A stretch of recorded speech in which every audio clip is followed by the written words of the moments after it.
एक और महान अर्थशास्त्री हुए, डेविड रिकार्डो।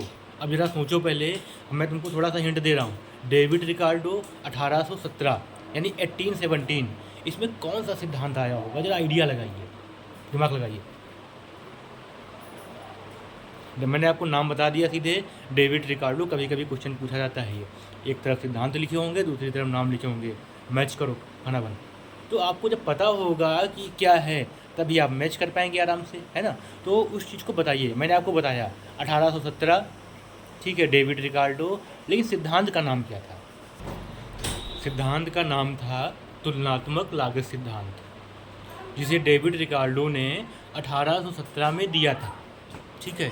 अब नाम था तुलनात्मक लागत या तुलनात्मक लाभ सिद्धांत, मान लीजिए इसको, थ्योरी ऑफ कंपैरेटिव एडवांटेज का।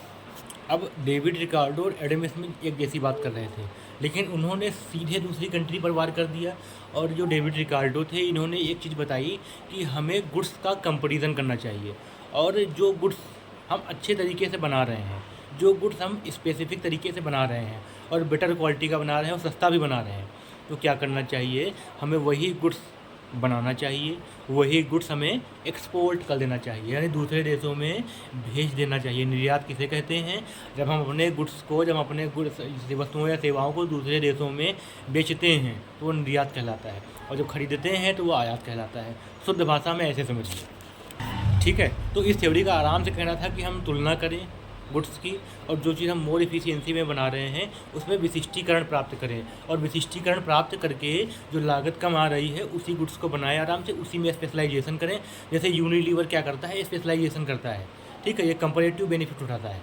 क्यों उठाता है? क्योंकि वो अपने यहाँ गुड्स चीप बना रहा है, सस्ता बना रहा है, और बनाकर सभी देशों में भेज रहा है। तो वो गुड्स की कंपेरिजन में अपने देश में कंपेरिजन कर रहा है।